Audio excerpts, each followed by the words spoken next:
Vamos esclarecer agora a população sobre o atendimento gratuito oferecido pelos CAPs. São centros de atenção psicossocial que oferecem assistência qualificada a pessoas com transtornos mentais e usuários de álcool ou drogas na capital. Atualmente, existe uma equipe formada por 300 profissionais envolvidos no atendimento. Mas como você, que tem um filho ou com algum transtorno mental ou usuário de drogas, por exemplo, pode usufruir desse atendimento?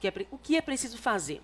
Então, por isso, estamos recebendo ao vivo, no estúdio do Sergipe no Ar, a psicóloga doutora Thaís Ferdinanda. E vocês, telespectadores, já podem interagir com a gente. Nosso WhatsApp vai aparecer aí na tela para vocês. Lembrem de dizer nome, sobrenome, a cidade ou bairro onde vocês moram. Principalmente mães, pais que têm filhos com transtornos ou até mesmo dependência química de álcool ou de drogas. Quer saber como buscar esse atendimento que é de graça e a população pode ter acesso. Bom dia, doutora Thaís. Bem-vinda ao Sergipe no Ar. Obrigada pela presença. Bom dia a você, bom dia aos telespectadores.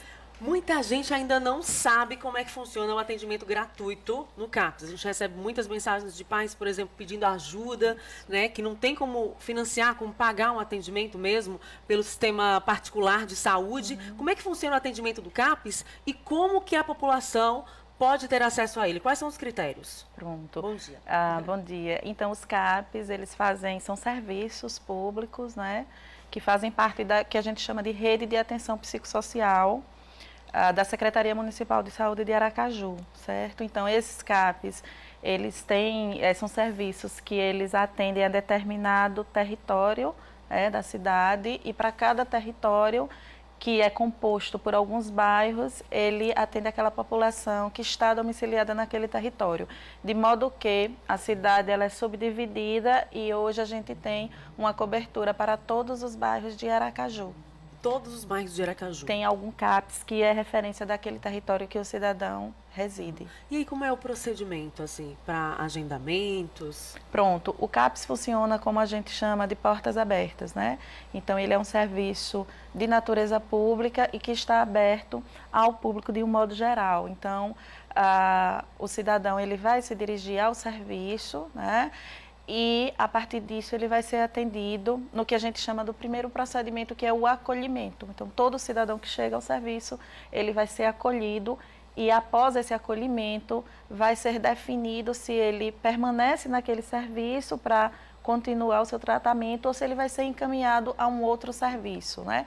Então, se no acolhimento o profissional, ele perceber que aquela pessoa, aquele cidadão, tem necessidade de ser inserido naquele serviço, ele já vai ser inserido a partir do acolhimento. E se não, ele vai ter o seu encaminhamento para o devido local de atendimento. Então, é o acolhimento em que realmente é avaliado se aquela pessoa, aquele paciente... É avaliada a demanda, não é? Porque os CAPs, eles são para a parcela da população que tem transtornos graves, certo? Então, Quais transtornos a gente pode citar para que a população entenda? Pronto. Então, basicamente todos os transtornos mentais, hoje a gente tem, a Organização Mundial de Saúde, ela já preconiza que há um alto índice, né, de transtornos mentais na população. Então, o CAPS atende casos graves de depressão, transtornos da personalidade, os transtornos psicóticos, né, que são mais comuns, os quadros de esquizofrenia. Então, todos os transtornos mentais, podem ser atendidos no serviço.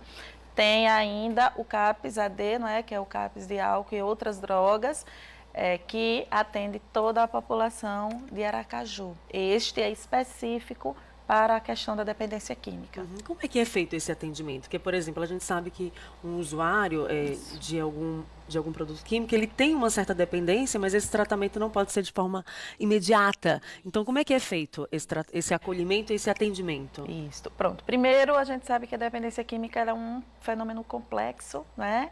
E que depende de várias áreas da vida do sujeito. Então, esse atendimento ele tem que ser feito com o apoio da família, com o apoio das outras redes assistenciais, não é?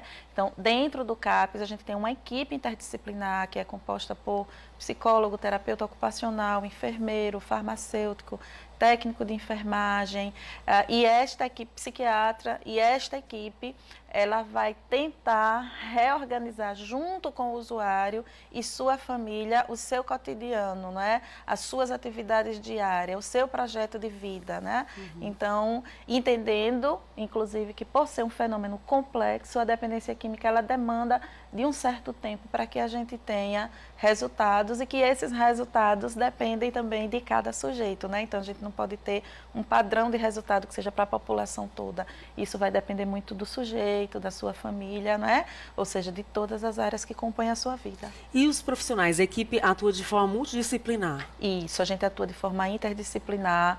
Então, cada profissional ele tem uma atuação que é da sua especialidade, mas ele interage constantemente com os demais profissionais, né? Justamente por entender que as respostas a esse tipo de adoecimento, elas são respostas complexas e que demandam discussões em equipe. Então, geralmente a discussão de casos ela é feita pela equipe, se não por toda a equipe, mas pelo menos por parte dela. Mas a gente faz sim uma conduta que é interdisciplinar. Então, a gente já está com o nosso WhatsApp aberto para os telespectadores, tanto da capital como do interior, e já tem muitos telespectadores, tanto mães como pais, perguntando em relação à deficiência mental, como, por exemplo, o autismo, o déficit de atenção, se esse atendimento é também oferecido lá no CAPS. Inclusive, a Eli está ligada aqui em nossa programação no Fernando Collor. Muito obrigada a todos pela audiência aí no Fernando Collor. E ela diz que tem 2 filhos e os filhos têm dificuldade para estudar, têm dificuldade de concentração, dificuldade de disciplina em sala de aula. Certo. Esse atendimento é oferecido pelo CAPS ou existe um outro lugar? Não, veja bem, dentro da rede existe o CAPS, que é para infância e adolescência, né?